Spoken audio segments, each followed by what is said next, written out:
Haleluya, Shalom Bapak Ibu Saudara-saudari yang dikasihi Tuhan. Puji Tuhan, kembali pada hari ini kita bersama-sama boleh ada di rumah Tuhan. Saya percaya kita mengalami kebaikan Tuhan hari lepas hari. Dan kita sudah memasuki bulan ke-11 di minggu yang terakhir. Dan kita boleh melihat penyertaan Tuhan, kebaikan Tuhan buat setiap kita. Untuk itu sudah selayaknya kita mau datang memberi yang terbaik buat Tuhan kita. Karenanya mari kita sama-sama datang untuk memuji, kita menyembah Dia. Kami satukan hati saat ini ya Bapa. Kami datang ke hadapan tahta kasih karunia-Mu dengan hati yang bersyukur. Terima kasih Tuhan Yesus. Terima kasih buat penyertaan-Mu, kebaikan-Mu. Hari lepas hari Kau yang terus tuntun kami. Karena saat ini kami datang membawa korban syukur kami, pujian penyembahan kami. Kami ingin memberi yang terbaik bagi-Mu Tuhan. Terima segala pujian, segala hormat, kuasa, kemuliaan hanya bagi Engkau Tuhan Yesus. Thank you Lord.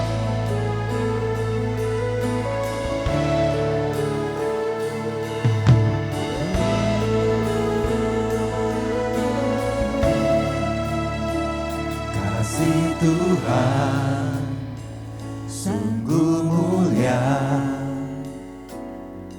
tulus dan sempurna mengasihiku. Pengorbanan di Kalvari sungguh berharga, Kau tebus dosaku. Terpujilah Tuhan Yesus, ditinggikan di atas pujian. Dari dalam lubuk hatiku, ku sujud dan berterima kasih.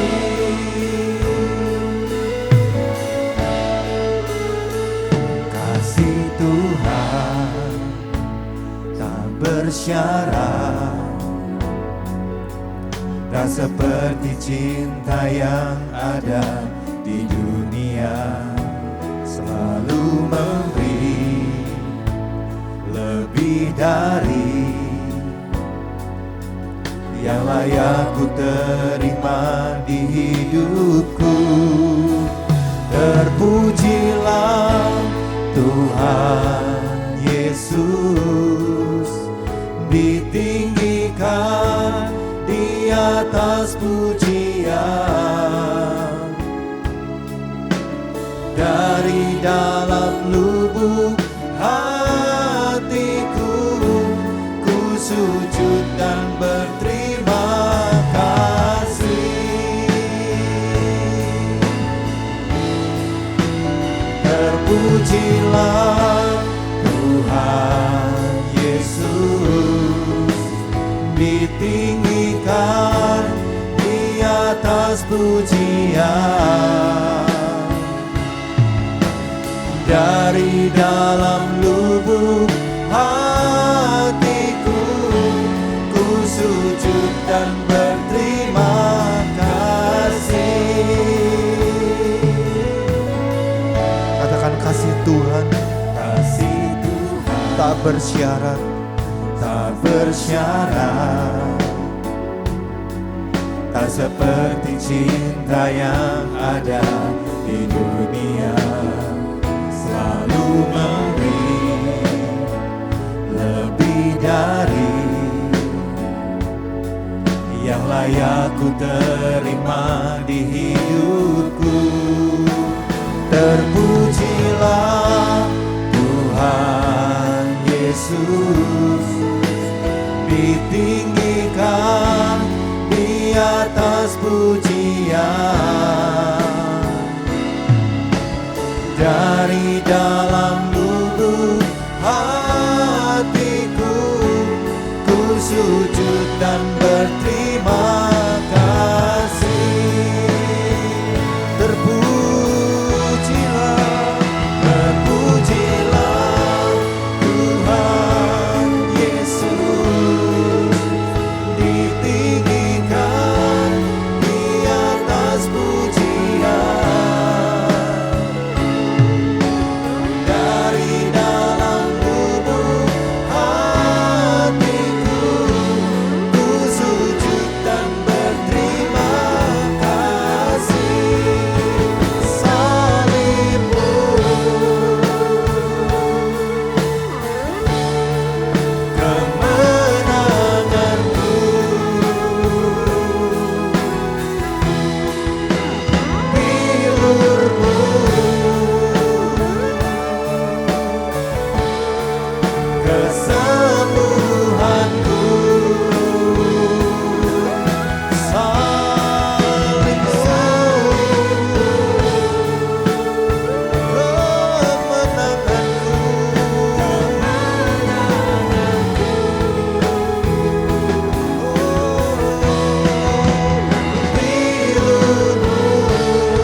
Kami tinggikan Engkau di tempat ini Tuhan.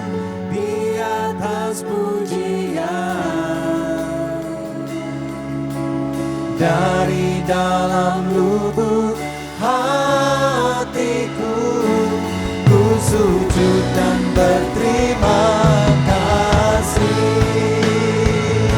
Berpujilah, berpujilah Tuhan Yesus, ditinggikan di atas pujian, dari dalam lubuk hatiku, ku sujud dan berterima kasih. Dari dalam lubuk hatiku, ku sujud dan berterima kasih.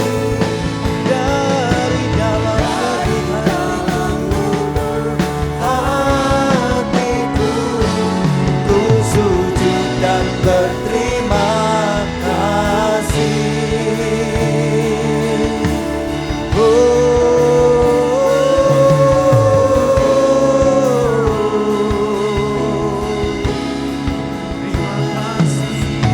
Kami bersyukur Tuhan, kami bersyukur sebab besar anugerah-Mu. Terima kasih ya Tuhan, terima kasih buat pengorbanan-Mu, karya salib-Mu. Kau yang termulia, layak dipuji disembah. Kami bawa di hadapan-Mu korban syukur. Terimalah ya Yesus, sembah kami hanya untuk-Mu. Haleluya. Rapa patakana bayara masyekana bayara la la la la la la la la mase. Sekana bayara la la la la bayara la la la la la la mase. Rapa patakiana masyena la bayara la la la la la la la la mase. Kiara la la la bayara la la masyekana bayara la la mase. Haleluya.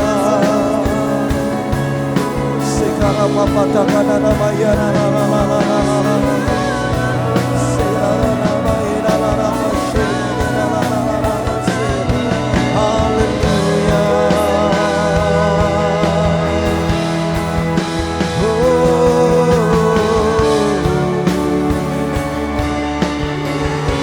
Kami bawa hati yang bersyukur kepada-Mu Tuhan. Biarlah mulut kami penuh dengan puji-pujian untuk meninggikan nama Tuhan di tempat ini. Engkau yang layak ditinggikan, diagungkan. Haleluya.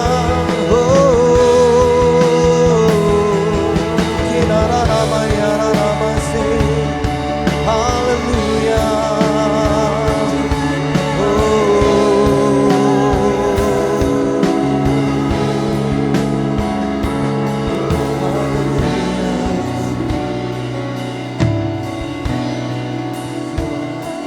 Terima kasih.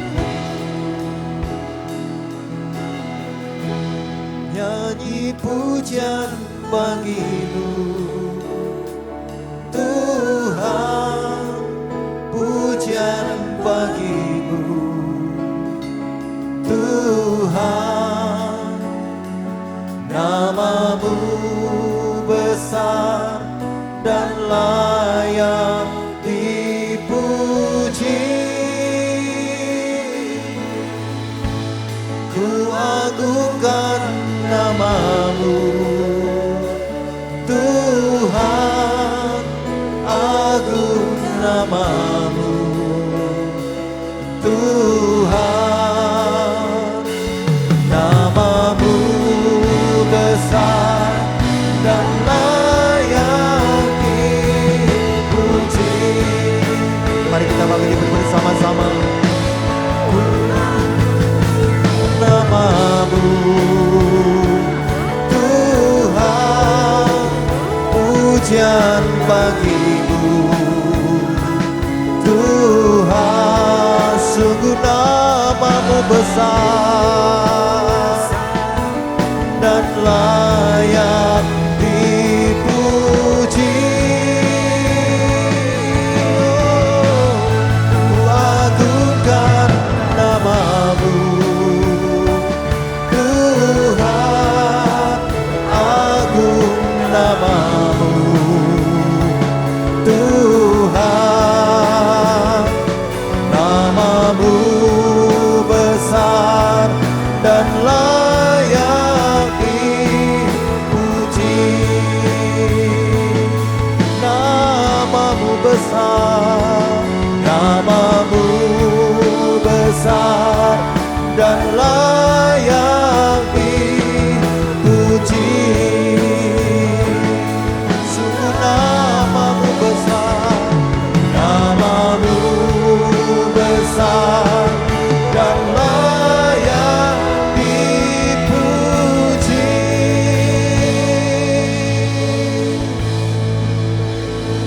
Segala hormat, kuasa, kemuliaan hanya bagi Engkau Raja di atas segala raja. Terpujilah namamu ya Tuhan Yesus, dari dulu, sekarang, dan sampai selama-lamanya. Haleluya. Puji Tuhan, shalom sekali lagi Bapak Ibu semua. Kita mau menyanyikan pujian, menyatakan kebaikan Tuhan yang selalu kita terima dari hari lepas hari. Untuk itu selayaknya kita mau angkat suara kita bagi Raja di atas segala raja. Amin. Haleluya.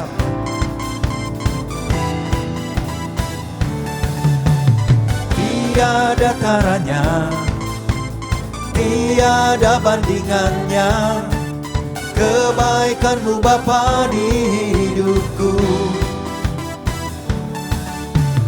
mengubah segalanya. Kasih yang ku terima tak tergantikan, tak tergantikan. Menyanyikan kebaikanmu yang tak lekang oleh waktu, yang selalu mengalir dan tak pernah berakhir di hidupku.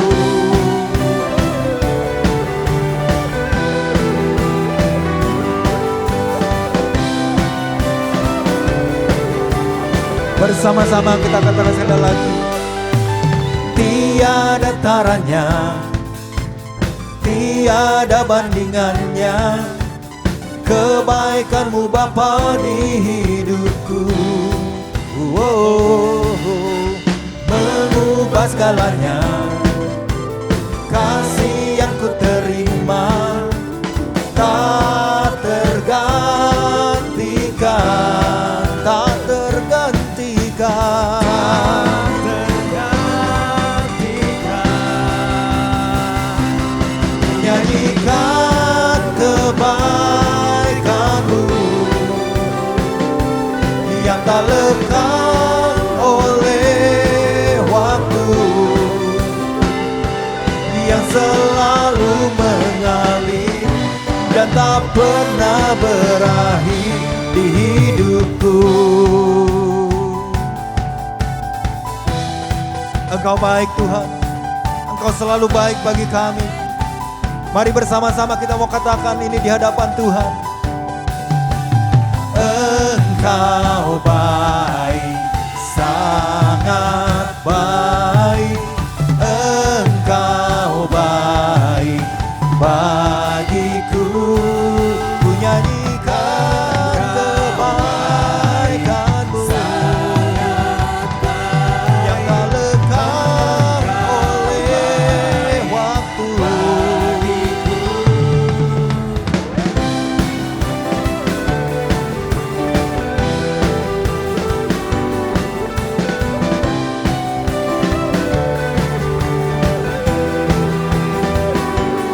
Yang selalu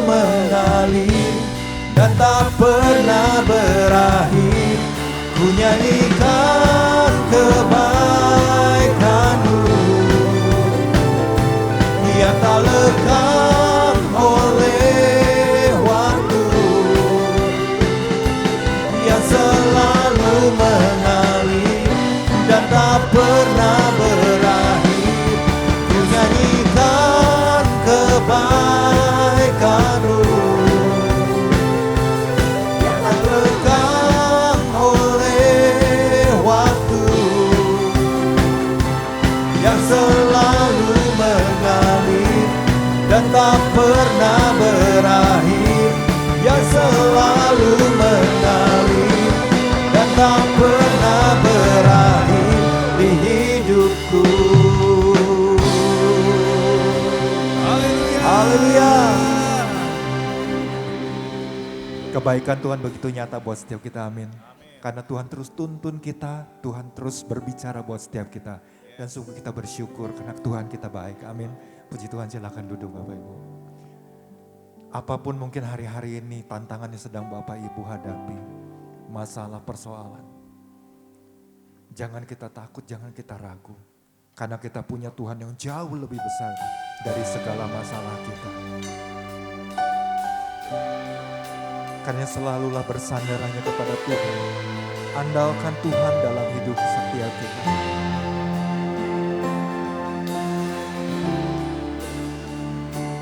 Ku hidup karena percaya, Kau yang berjanji setia. Pengharapanku selalu ada di dalam-Mu. Ku tidak akan menyerah meski dalam kesesakan. Seluruh hidupku dalam genggaman-Mu.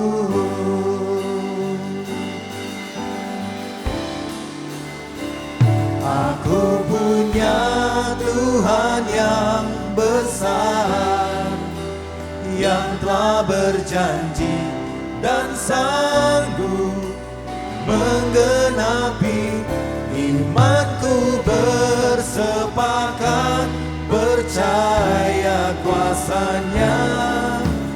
Ku terima sekarang kemenangan dari-Mu.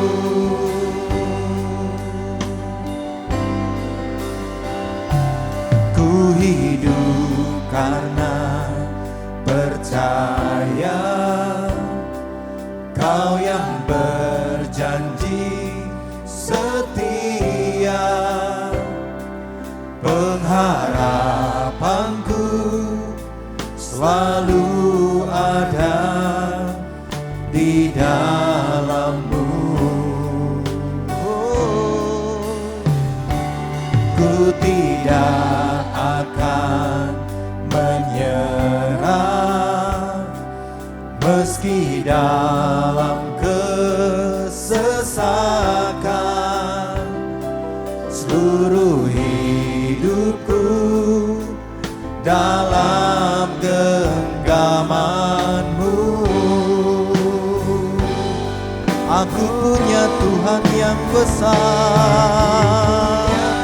Tuhan yang besar, amin, yang telah berjanji dan sanggup menggenapi. Imanku bersepakat percaya kuasa-Nya. Ku terima sekarang kemenangan dari-Mu. Oh, aku punya Tuhan yang besar, yang telah berjanji dan sanggup menggenapi.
Haleluya,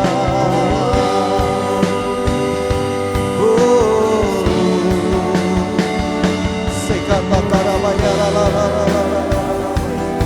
Terima kasih. Terima kasih.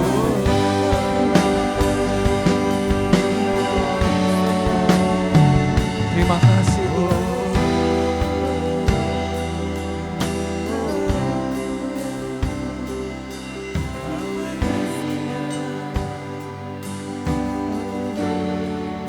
Kami butuh selalu perkataan-Mu Tuhan. Karena firman-Mu itulah yang terus menguatkan kami. Firman-Mu yang terus meneguhkan kami. Firman-Mu yang terus menambah-nambahkan iman kepada kami. Untuk kami tetap percaya. Percayanya kepada Engkau Tuhan. Karena janji-Mu adalah ya dan amin.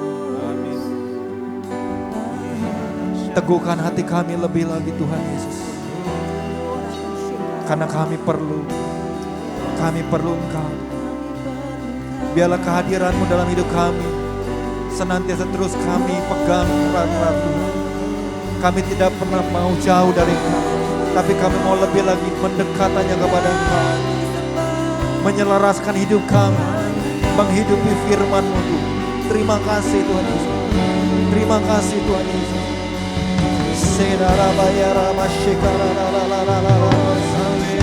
Haleluya.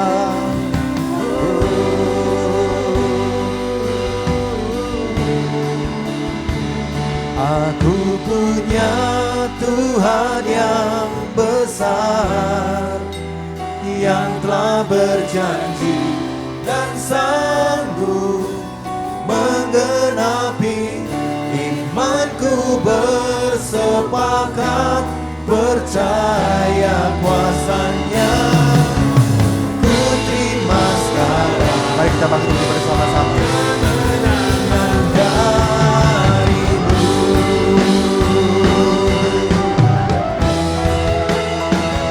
Aku punya Tuhan yang besar, yang telah berjanji dan sanggup menggenapi. Imanku bersepakat percaya kuasa-Nya.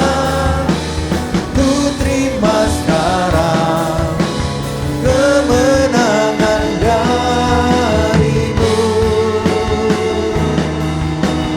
Ku terima sekarang kemenangan dari-Mu. Ku terima sekarang kemenangan dari-Mu.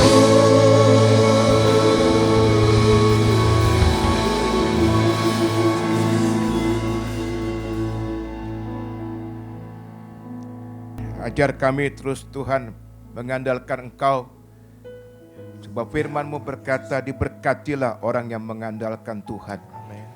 Hidup berkemenangan di dalam Tuhan seperti lagu yang kami nyanyikan. Terima kasih Tuhan, kami akan siapkan hati kami untuk menerima kebenaran firman Tuhan pada pagi hari ini. Di dalam nama Tuhan Yesus kami sudah berdoa dan mengucap syukur. Semua yang percaya berkata amin. Kita beri tepuk tangan kemuliaan bagi Tuhan kita. Ya, silakan duduk Bapak Ibu Saudara-saudara. Shalom. Senang kembali bisa berada di tengah-tengah saudara pada ibadah yang kedua ini. Hari ini kita mau belajar tentang satu perumpamaan yang ada di Alkitab yang saya beri judul gandum atau lalang, saudara-saudara ya. Nah, ini menggambarkan tentang dua macam orang Kristen. Ada orang Kristen gandum dan ada orang Kristen lalang, saudara-saudara. Orang Kristen gandum Tuhan akan berkati. Tapi orang Kristen lalang hidupnya tidak berkenan sama sekali di hadapan Tuhan dan tentu jauh dari berkat Tuhan. Saya percaya kita semua mau jadi Kristen gandum. Amin, saudara-saudara. Nah, saudara, lalang itu sering juga disebut ya, itu sebagai rumput liar. Atau juga ada cukup banyak orang mengatakan sebagai gandum palsu. Kenapa gandum palsu? Karena memang wujudnya mirip banget dengan gandum, saudara-saudara. Nah, ada perumpamaan yang memang Tuhan Yesus ya sampaikan tentang gandum dan lalang ini. Ya, mari kita akan pelajari ini ya bersama-sama pada hari ini. Saya akan bacakan next slide di dalam Matius pasal 13, saudara. Ya, supaya kita dapat keseluruhan dari makna perumpamaan ini, mari kita baca ayat demi ayat ya. Saya akan bacakan buat saudara, demikian firman Tuhan. Yesus membentangkan satu perumpamaan lain lagi kepada mereka, katanya, hal kerajaan sorga itu seumpama orang yang menabur benih yang baik di ladangnya. Tetapi pada waktu semua orang tidur, datanglah musuhnya, menaburkan benih lalang di antara gandum itu lalu pergi. Ketika gandum itu tumbuh dan mulai berbulir, nampak jugalah lalang itu. Maka datanglah hamba-hamba tuan ladang itu kepadanya dan berkata, Tuan, bukankah benih baik yang Tuan taburkan di ladang Tuan? Dari manakah lalang itu? Jawab tuan itu, seorang musuh yang melakukannya. Lalu berkatalah hamba-hamba itu kepadanya, jadi maukah Tuan supaya kami pergi mencabut lalang itu? Tetapi ia berkata, jangan, sebab mungkin gandum itu ikut tercabut pada waktu kamu mencabut lalang itu. Biarkanlah keduanya tumbuh bersama sampai waktu menuai. Pada waktu itu aku akan berkata kepada para penuai, kumpulkanlah dulu lalang itu dan ikalah berberkas-berkas untuk dibakar, kemudian kumpulkanlah gandum itu di dalam lumbungku. Seperti itulah yang perumpamaan Tuhan Yesus sampaikan, saudara-saudara ya. Lalu kita melihat sekarang pengertiannya ya. Next slide. Maka di dalam Matius 13 ayat 36 ya sampai ke 43 kita baca di sini. Maka Yesus pun meninggalkan orang banyak itu lalu pulang. Murid-muridnya datang dan berkata kepadanya, jelaskanlah kepada kami perumpamaan tentang lalang di ladang itu. Nah, Tuhan mulai menjelaskan, saudara-saudara. Ia menjawab, katanya, orang yang menaburkan benih baik itu ialah anak manusia. Anak manusia itu gelar dari Yesus, saudara-saudara ya.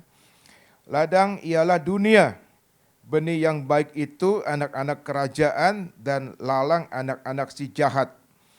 Musuh yang menaburkan benih lalang ialah iblis. Waktu menuai ialah akhir zaman dan pada penuai itu malaikat. Maka seperti lalang itu dikumpulkan dan dibakar dalam api, demikian juga pada akhir zaman. Anak manusia akan menyuruh malaikat-malaikatnya dan mereka akan mengumpulkan segala sesuatu yang menyesatkan dan semua orang yang melakukan kejahatan dari dalam kerajaan. Semuanya itu akan dicampakkan ke dalam dapur api, di sanalah akan terdapat ratapan dan kertakan gigi. Pada waktu itulah orang-orang benar akan bercahaya seperti matahari dalam kerajaan Bapa mereka. Siapa bertelinga, hendaklah ia mendengar. Menarik ya, kita mau belajar bersama-sama tentang gandum dan lalang.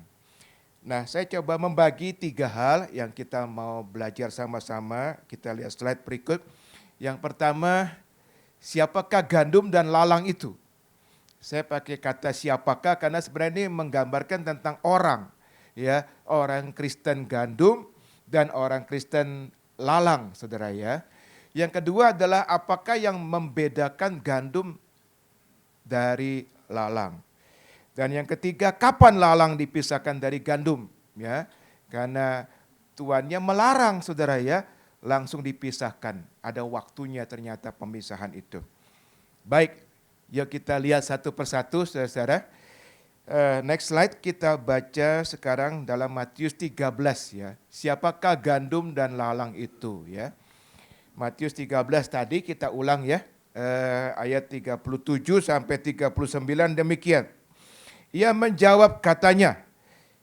Nah, perhatikan saudara-saudara, orang yang menaburkan benih baik ini gandum. Jadi orang yang menaburkan gandum ialah anak manusia, yaitu Tuhan Yesus. Nah, jadi kita jelas ya, gandum ditabur oleh Tuhan Yesus. Ya. Ladang ialah dunia. Tapi karena konteks kerajaan Allah, Tuhan Yesus sedang bicara tentang kerajaan Allah. Jadi ladang ini juga bisa bicara tentang gereja. Ya. Jadi bayangkan dalam gereja ada orang Kristen gandum. Begitu ya. Nah, benih yang baik itu anak-anak kerajaan. Benih baik itu gandum ya, disebut juga anak-anak kerajaan Allah, anak-anak kerajaan. Dan lalang anak-anak si jahat.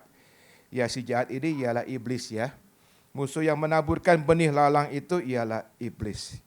Jadi kalau kita pelajari hal seperti ini, itu saya kira relevan dalam gereja lokal dimanapun, maka kedua macam orang Kristen ini sebenarnya ada. Hanya persentasenya saja mungkin dari satu gereja ke gereja yang lain itu berbeda-beda. Ada orang Kristen gandum, tapi di antara orang Kristen gandum, ada orang Kristen lalang. Karena ayatnya berbunyi demikian, bukan gandum terpisah dari lalang. Tapi lalang ada di antara gandum atau gandum ya ada lalang di sekitarnya gitu. Nah inilah yang Tuhan Yesus maksudkan saudaraku. Jadi dalam gereja ada Kristen gandum yang saya namakan Kristen sejati. Kristen yang berkenan kepada Tuhan. Dan kita tentu mau seperti ini, amin. Tetapi juga ada saudaraku di antara orang-orang Kristen sejati, sebenarnya orang-orang Kristen yang palsu. Ada orang berkata Kristen cuma KTP, gitu ya. Dan ada di dalam gereja saudaraku ya. Nah Yohanes saudaraku menjelaskan siapa sebenarnya Kristen lalang itu. Atau orang Kristen yang palsu itu. Orang Kristen yang gak berkenan kepada Tuhan itu. Tetapi ada di dalam gereja, ya. Coba kita lihat di dalam 1 Yohanes, next slide. Pasal 3 ayat 7 sampai 8 Saudara. Di sini Yohanes sedang berbicara kepada gereja. Konteks ini Yohanes tidak bicara kepada orang non-Kristen. Dia sedang berbicara kepada orang-orang Kristen, Saudaraku. Dan dia berkata demikian, barang siapa yang berbuat kebenaran adalah benar sama seperti Kristus. Katakan amin. Jadi kalau kita mau sama seperti Kristus, berbuatlah kebenaran. Nah itu ada dalam gereja. Tetapi kemudian disambung di sini ya. Barang siapa tetap berbuat dosa, berasal dari iblis. Sebab iblis berbuat dosa dari mulanya. Tetapi Kristen lalang yang ditanam oleh iblis itu, cirinya adalah tetap berbuat dosa. Orang Kristen tapi tetap berbuat dosa. Dinasehati oleh Bapak Gembala lewat khotbah-khotbah, tetap saja berbuat dosa. Selalu berbuat dosa. Tidak hidup dalam pertobatan. Nah itulah yang namanya Kristen lalang. Dalam setiap gereja ada itu. Nah saudara-saudara, ini menjadi satu introspeksi buat kita. Bahwa kita harus senantiasa hidup benar di hadapan Tuhan. Amin. Kalau ada dosa, segera bereskan. Minta ampun sama Tuhan. Ayat berkata, Allah setia dan adil.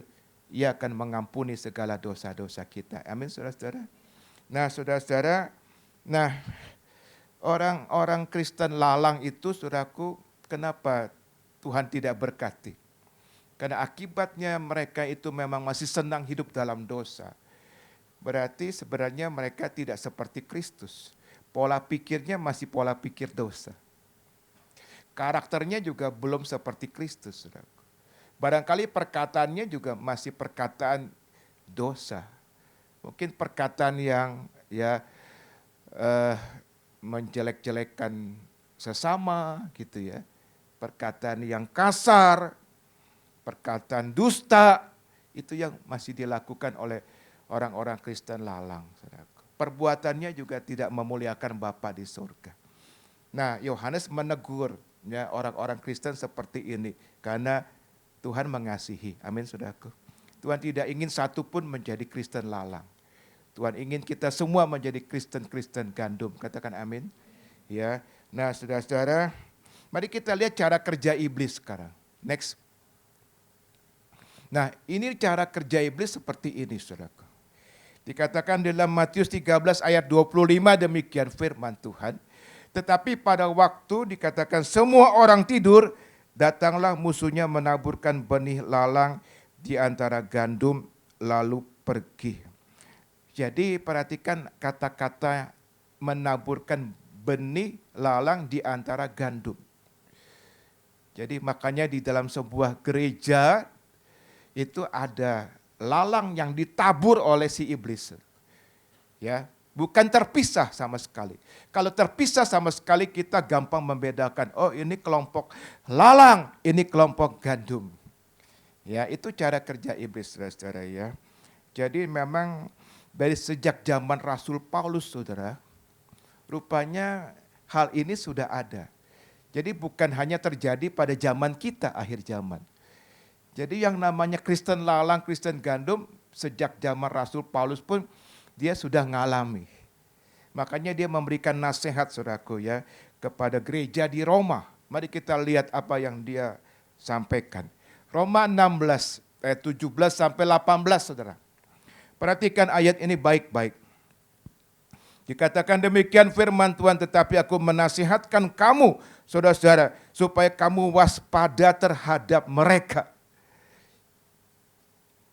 Tatkala Paulus bicara tentang gereja di Roma, Paulus memperingatkan saudaraku di dalam gereja lokal itu hati-hati. Karena ada Kristen-Kristen lalang di dalamnya.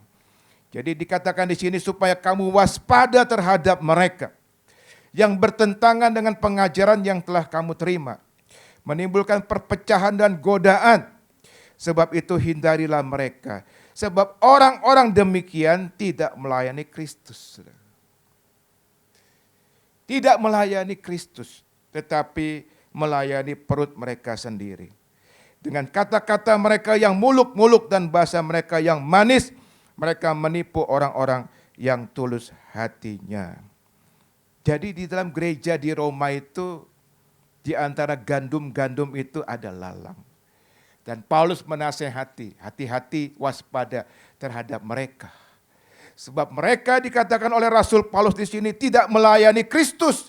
Dengan tegas Paulus mengatakan demikian. Tetapi melayani perut mereka sendiri. Dengan kata-kata ini kita bisa mengambil kesimpulan. Berarti orang Kristen lalang itu bukan hanya sekedar jemaat.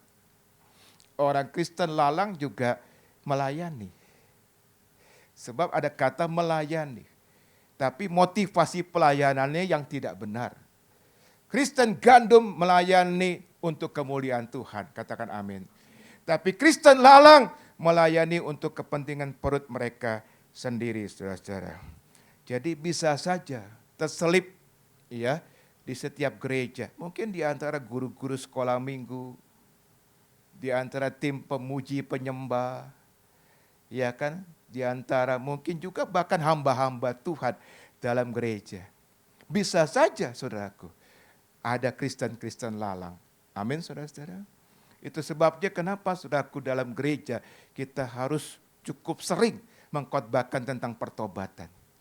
Karena pertobatan itu pintu gerbang untuk masuk ke dalam kerajaan sorga. Amin, katakan amin, saudaraku. Ya, nah saudara-saudara, ini pernah terjadi ternyata di dalam gereja di Roma. Menjadi satu introspeksi buat kita gereja di akhir zaman. Bahwa kalau kita merasa bahwa memang masih ada bagian-bagian hidup kita yang kita belum bereskan, saudaraku, bereskan baik-baik. Katakan amin. Ya, supaya kita benar-benar hidup berkenan kepada Tuhan dan kita diberkati oleh Tuhan, saudara-saudara. Nah, coba kita lihat kata-kata Billy Graham. Billy Graham mengatakan demikian. In the end, there will be people who did the work of the Lord. They were busy in the church. They had done many wonderful works. But Jesus himself say, I never knew you. Ada banyak pelayan-pelayan Tuhan. Mengerjakan berbagai macam pelayanan yang luar biasa. Tapi di mata Tuhan, mereka Tuhan nggak kenal. Saudara-saudara, ini menjadi pelajaran buat kita ya, katakan amin. Ya. Coba kita lihat lagi kemudian cara kerja iblis. Dikatakan dalam Matius 13:25 demikian, tetapi pada waktu semua orang tidur, datanglah musuhnya menaburkan benih lalang di antara gandum itu, lalu pergi. Pergi kemana saudaraku? Jadi misalkan dia datang ke gereja A, ya, di situ ada gandum, lalu dia menabur benih lalang. Lalu dia pergi, katanya, pergi kemana? Pergi ke gereja B. Itu cara kerja iblis. Rajin saudaraku, ya. Yang lain-lain jangan dicontoh, tapi rajinnya iblis bolehlah dicontoh saudara ya. Wah, pergi ke gereja B. Apa yang dilakukan di gereja B? Dia menabur lagi benih lalang. Setelah menabur, dia pergi lagi ke gereja apa? C. Jadi setiap gereja itu ada lalang. Itu karena taburan daripada iblis. Nah, saudara-saudara, itu sebabnya kita mesti waspada, kata Rasul Paulus, saudaraku. Ya, kita Kristen gandum harus waspada. Loh, saudara bertanya, memang sulit dibedakan, Pak? Enggak gampang dibedakan. Karena Kristen lalang juga datang ke gereja, Kristen gandum juga datang ke gereja. Amin, saudaraku. Kristen lalang bawa Alkitab, Kristen gandum bawa Alkitab. Kristen lalang juga angkat tangan memuji Tuhan, Kristen gandum juga angkat tangan memuji Tuhan. Amin, saudaraku. Tapi dari mana kita bisa membedakannya? Enggak semudah itu. Ya. Maka kita masuk kepada poin kedua sekarang. Bagaimana membedakannya? Next. Apakah yang membedakan saudaraku gandum dan lalang? Nah, kita baca ya ayatnya dalam Matius 13 ayat 26 demikian firman Tuhan. Ketika gandum itu tumbuh dan mulai berbulir, nah di sini poinnya, berbulir itu artinya berbuah ya. Gandum itu mulai berbulir, nampak jugalah lalang itu. Sebelum berbulir, enggak bisa dibedakan saudaraku. Makanya lalang disebut gandum palsu. Kadang mirip banget saudaraku dengan gandum yang asli. Jadi dikatakan oleh Tuhan Yesus ketika gandum itu tumbuh dan mulai berbulir, baru nampak lalang itu. Saudara paham di sini? Jadi sebelum berbulir kelihatan nggak bedanya? Nggak kelihatan. Ya. Nah coba kita lihat gambarnya. Saya ada gambar antara gandum dengan lalang. Next slide. Nah saudara-saudara perhatikan ya. Ini lalang dan gandum saudaraku ya. Tumbuhan lalang sebelah kiri ya. Ini kiri lalang. Dan sebelah kanan tumbuhan gandum. Saudara mirip-mirip ya. Kedua tumbuhan ini mempunyai habitat yang sama di seluruh dunia dan sangat mirip pada masa awal pertumbuhannya. Jadi awal-awal tumbuh saudaraku, bingung kita bedakan antara lalang dengan gandum. Sehingga oleh Yesus Kristus dipakai ya dalam perumpamaan lalang dan gandum. Tetapi ketika gandum itu sudah mulai berbulir saudaraku, baru kita tahu, oh ini gandum, yang ini lalang. Nah bulir itu bicara buah. Dari mana Bapak Gembala bisa tahu Kristen lalang, Kristen gandum? Dari buahnya. Bukan dari lamanya dia jadi orang Kristen. Bukan dari rajinnya dia beribadah. Tapi dari buahnya, katakan amin. Nah, kita akan lihat sekarang next slide. Kalau begitu buah apa yang kita bisa lihat dari seorang Kristen gandum sehingga membedakan dia dari Kristen lalang, saudara-saudara ya. Yang pertama adalah buah yang sesuai dengan pertobatan. Karena Kristen lalang, saudaraku, belum bertobat. Ya, Kristen gandum hidup dalam pertobatan. Jadi yang pertama adalah buah yang sesuai dengan pertobatan. Coba kita baca ayatnya dalam Matius pasal 3 ayat ke-8, saya bacakan di sini ya. Jadi hasilkanlah buah yang sesuai dengan apa saudaraku? Pertobatan. Kata-kata kita juga kata-kata yang sudah bertobat. Amin. Perilaku hidup kita adalah perilaku yang sudah bertobat.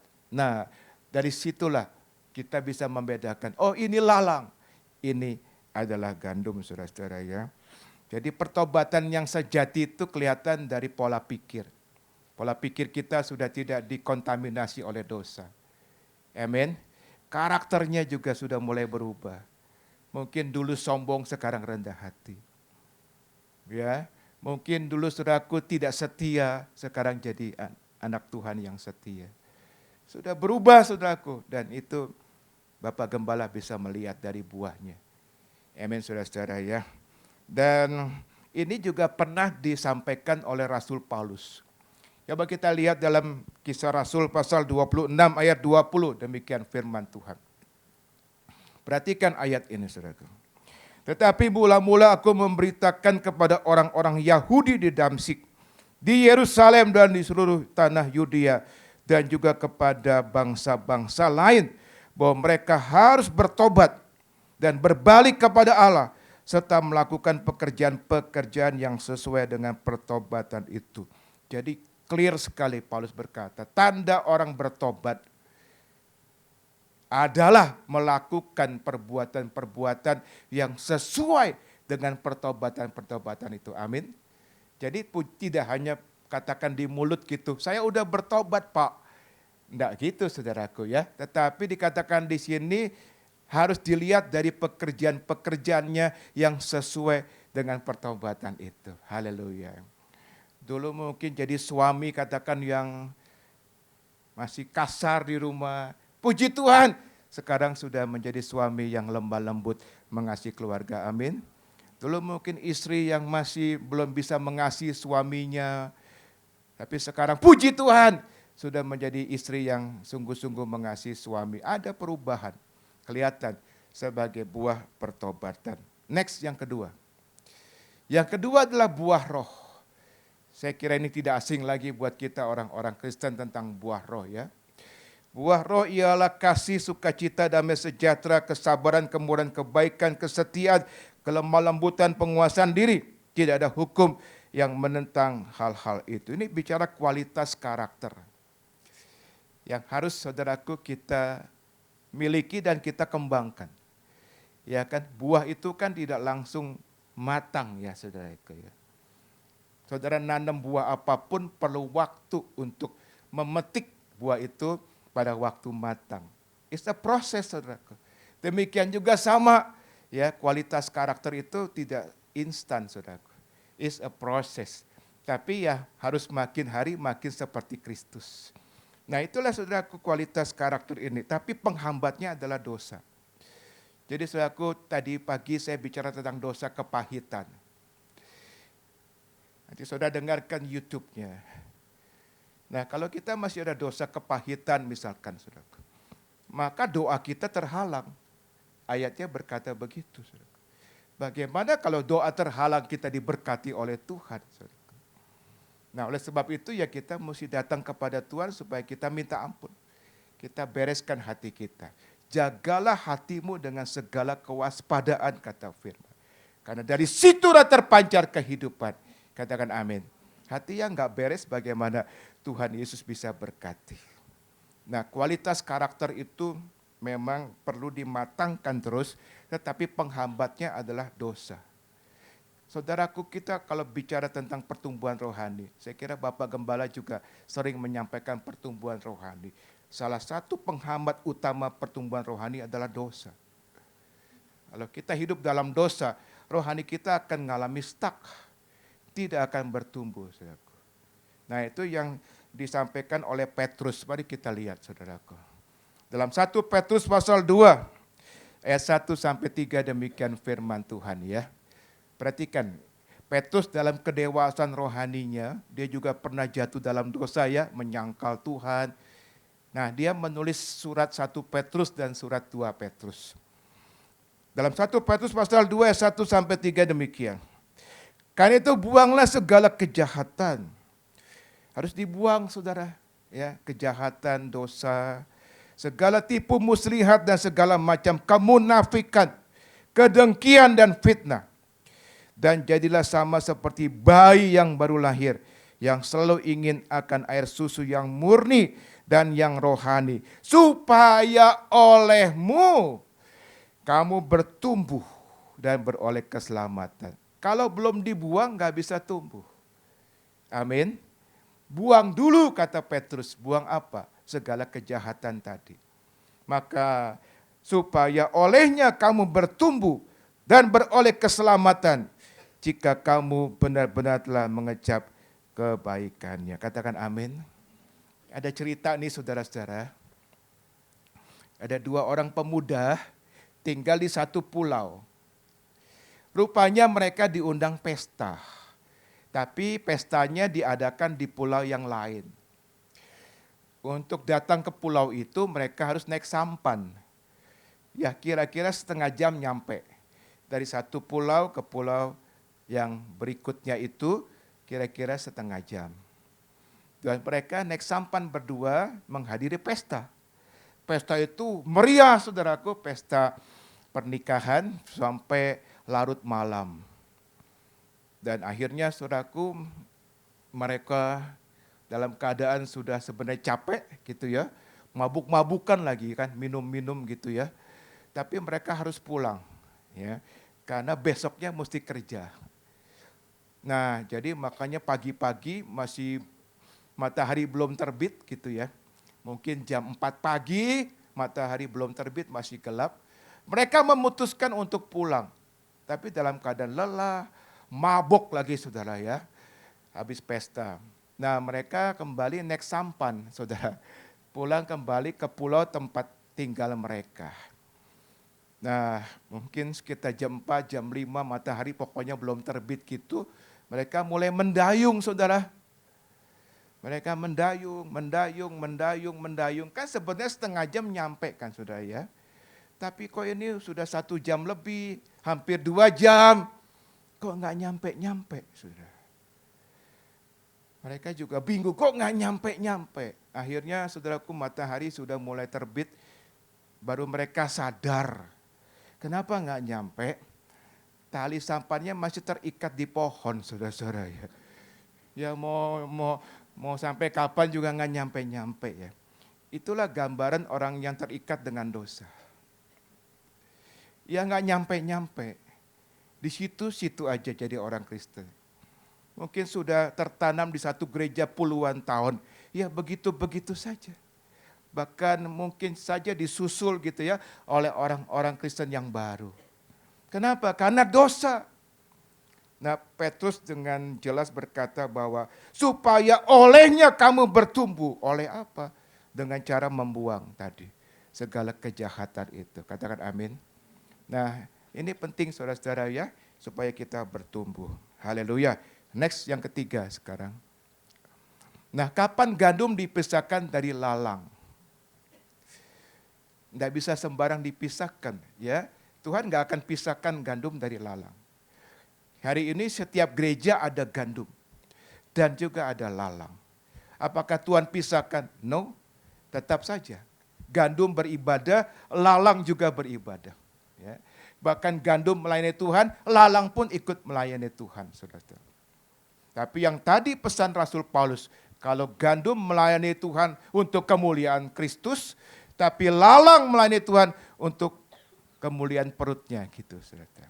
Itu bedanya, saudara-saudara ya. Nah, kapan gandum dipisahkan dari lalang?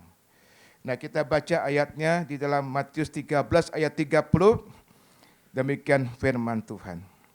Biarkanlah keduanya tumbuh bersama sampai waktu menuai. Pada waktu itu aku akan berkata kepada para penuai, kumpulkanlah dahulu lalang itu dan ikatlah berberkas-berkas untuk dibakar dan kumpulkan gandum itu ke dalam lumbungku. Ada waktunya.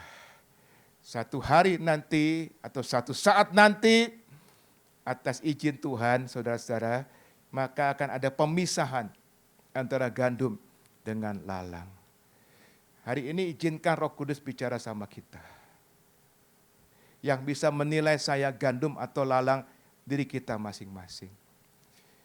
Adakah masih dosa-dosa yang kita bahkan senangi untuk kita lakukan? Kalau saudara mau jadi Kristen gandum, kita bertobat. Amin. Dan kita benar-benar sungguh-sungguh ikut Tuhan, saudara-saudara ya. Ada waktunya nanti dipisahkan. Nah, kenapa? Kenapa Tuhan belum memisahkan? Kenapa hari ini ya semua gereja di dalamnya ada gandum dan lalang dan Tuhan belum memisahkan? Ada dua hal, saudara. Yang pertama, ya meskipun sebenarnya kalau secara fisik lalang dan gandum itu tidak bisa berubah, tapi kan ini cuma perumpamaan. Jadi sebenarnya Tuhan Yesus dengan sabar saat ini sedang memberi kesempatan kepada orang-orang Kristen lalang itu. Orang-orang Kristen yang palsu itu. Orang-orang Kristen yang KTP itu, saudara-saudaraku. Untuk benar-benar mengaku dosa. Ya. Dan kemudian datang kepada Tuhan dengan sungguh-sungguh. Minta ampun kepada Tuhan atas segala dosa-dosanya. Sehingga lalang akhirnya bisa menjadi gandum, saudara-saudara. Tuhan sabar karena Dia mengasihi kita. Amin, saudara-saudara. Wah, kalau penghakiman itu segera tiba, berapa banyak saudaraku Kristen lalang yang tidak masuk surga. Tapi Tuhan sabar. Dia ingin semua orang tidak ada yang menjadi lalang, tapi semua orang Kristen menjadi gandum. Amin. Bukankah ada firman berkata, Allah setia dan adil. Ia akan mengampuni segala dosa-dosa yang kita akui. Katakan amin. Ini tujuan kenapa belum saatnya ya ada pemisahan antara gandum dengan lalang. Yang kedua, saudaraku, alasannya kenapa? Karena ternyata Tuhan memakai Kristen lalang itu untuk mendewasakan Kristen gandum di dalam gereja. Kalau semuanya gandum, saudaraku, wah, orang Kristen mungkin bisa kurang dewasa. Sebab semuanya baik-baik gitu ya. Kita belajar kasih dari mana, saudaraku? Kalau semua orang baik-baik sama kita, saya kira kita gampang mengasihi orang-orang itu. Amin, saudara. Tapi kalau ada orang yang kurang baik sama kita, yang menyakiti hati kita dengan kata-kata kasar, kita sedang dilatih oleh Tuhan. Apakah kita bisa mengampuni orang itu? Nah, Kristen lalang dipakai, tanda petik, oleh Tuhan dalam gereja untuk mendewasakan orang-orang Kristen gandum. Tapi itu sementara, tidak selalu. Akan ada masanya. Nanti benar-benar ada pemisahan. Saudara tahu nggak nanti sebelum Tuhan Yesus datang, Alkitab cerita tentang pemisahan antara lalang dengan gandum. Pernah baca ayatnya? Atau ikan yang baik dengan ikan yang apa? Yang tidak baik. Akan ada pemisahan. Nah, disitulah saudaraku akan kelihatan jelas mana Kristen gandum, mana Kristen lalang. Dan Kristen gandum, saudaraku, itu akan berkenan kepada Tuhan, akan masuk dalam kesukaan Tuhan. Tapi Kristen lalang dikatakan akan dikumpulkan dan dimasukkan ke dalam satu tempat di mana ada ratapan dan kertak gigi. Nah, saudaraku, itu akan dimulai kapan? Pada waktu pengangkatan gereja. Pada waktu pengangkatan gereja itu jelas akan ada pemisahan. Saya beritahu saudaraku, orang Kristen akan mengalami rapture. Katakan amin. Tapi tidak semua orang Kristen mengalami rapture. Hanya orang Kristen yang sungguh-sungguh mencintai Tuhan. Hidup benar di dalam Tuhan. maka dia akan diangkat dan bertemu dengan Tuhan di awan-awan. Katakan amin. Tetapi ada orang-orang Kristen yang akan masuk di dalam masa kesusahan besar. Tapi di situ pun Tuhan tetap sayang orang Kristen itu. Ya, ada kesempatan untuk bertobat. Katakan amin. Tetapi kita akan mengalami satu masa aniaya yang sangat-sangat mengerikan. Oleh sebab itu kenapa Tuhan masih perpanjang, katakan tanda petik, ya, masa pengangkatan itu. Kadang-kadang ada orang Kristen berkata, katanya akhir zaman. Kapan pengangkatan? Ya, Tuhan itu sabar sama kita. Ya, karena dia ingin supaya jangan ada seorang pun jadi lalang. Tapi kita menjadi Kristen-Kristen gandum. Katakan amin. Nah, itu yang Tuhan inginkan. Next kita lihat, saudaraku. Billy Graham mengatakan demikian. Ya. The Bible tells us that the state of the world will grow darker and we near the end of the age. Ya. Jadi memang kita sedang hidup di masa-masa ini, ya. Bahwa saatnya dunia akan semakin gelap, saudara. Dan kita sudah ada di ujung daripada zaman ini. Dan setelah itu Tuhan Yesus akan datang kali yang kedua. Amin. Siapa yang mau jadi Kristen gandum? Ya, mari kita responi firman ini, saudara, ya. Kita tanggalkan, buang segala kejahatan, kata firman Tuhan. Supaya olehnya kamu bertumbuh, ya, dan menerima keselamatan. Amin, saudara-saudara. Mari kita bangkit berdiri, kita mau datang kepada Tuhan. Saya undang WL Singers.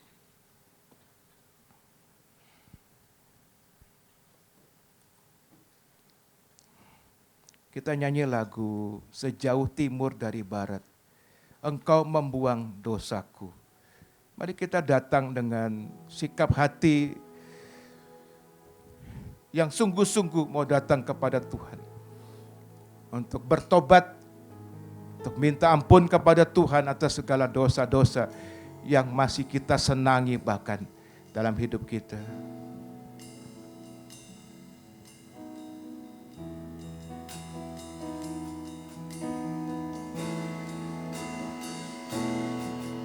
Sejauh timur dari barat, Engkau membuang dosaku.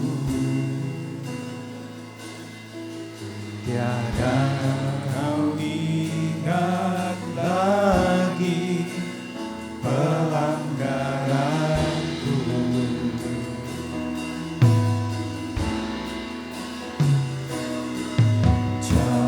Ke dalam tubir laut, kau melemparkan dosaku. Tiada kau perhitungkan kesalahanku.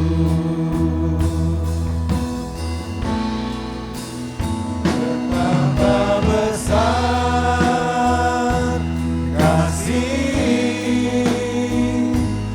pengampunanmu, Tuhan. Tak kau pandang hina hati yang hancur.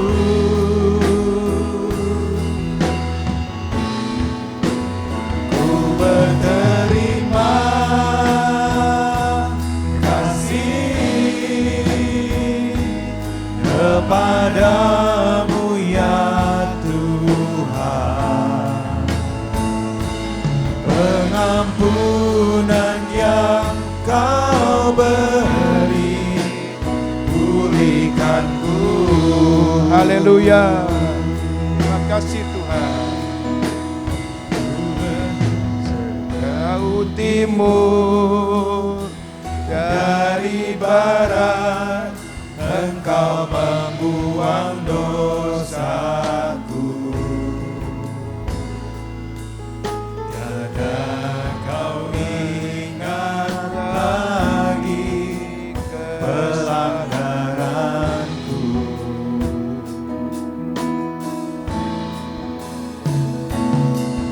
Jauh ke dalam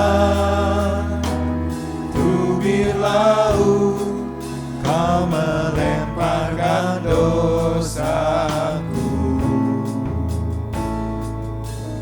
Tiada kau perhitungkan kesalahanku. Mari angkat kedua tangan. Akui betapa besar kasih-Mu Tuhan. Besar kasih pengampunanmu Tuhan. Tak kau pandang hina hati yang hancur.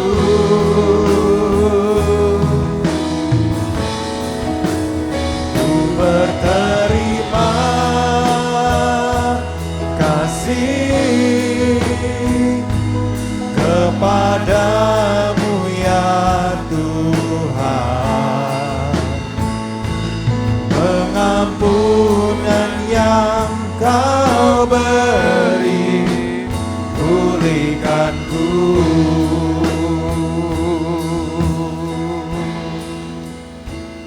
Mari kita tutup mata, tundukkan kepala.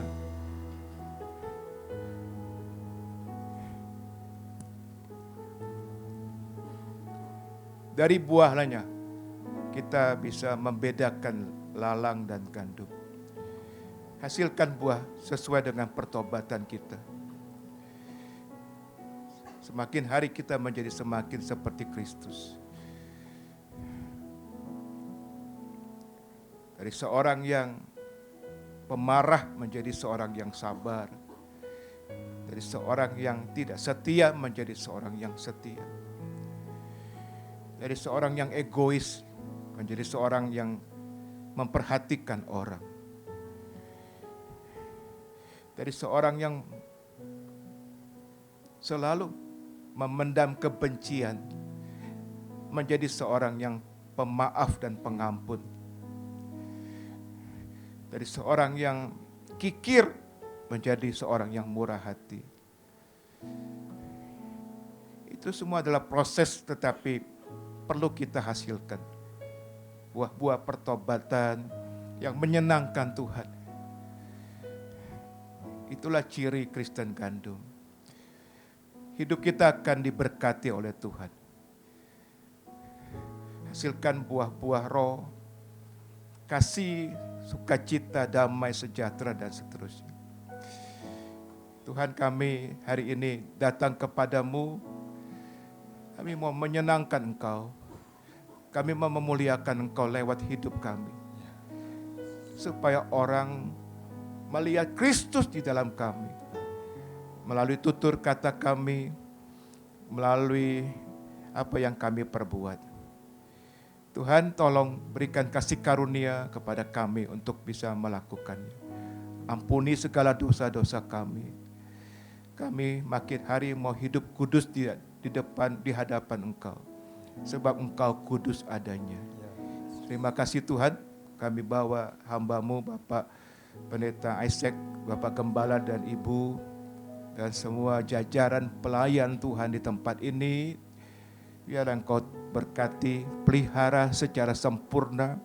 Gereja ini akan dibawa Tuhan dari kemuliaan kepada kemuliaan.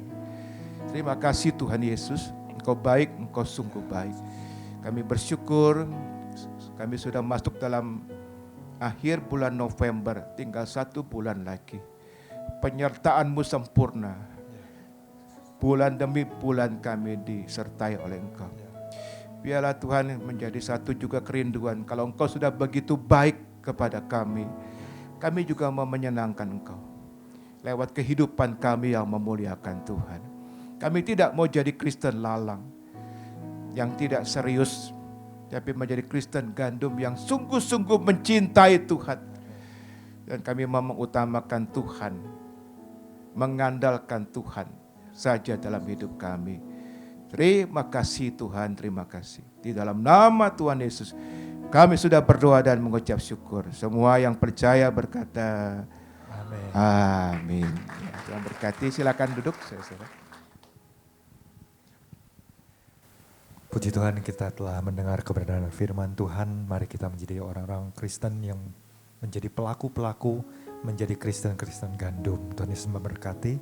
Kami atas nama Bapak Gembala dan juga seluruh jemaat dan pengurus mengucapkan terima kasih untuk pelayanan Pak Bu Nandi. Puji Tuhan jemaat dan kasih Tuhan Yesus, sementara kita ibadah kita pada siang hari ini, sebenarnya kita angkat kedua belah tangan kita, arahkan hati kita, fokuskan dan terus terhubung dengan Yesus senantiasa. Pergilah, pulanglah dan jadilah saksi-saksi Kristus. Mari jemaat yang dikasih Tuhan, terimalah berkat damai dan sejahtera daripada Allah Bapa, kasih karunia daripada Tuhan Yesus Kristus, dan persekutuan Roh Kudus yang indah dan manis menyertai setiap kita semua. Mulai daripada siang hari yang indah ini sampai hari Maranatha, Tuhan Yesus menjemput setiap kita di awan-awan yang permai. Setiap kita yang percaya menerima, kita sama-sama katakan amin. Teruskan.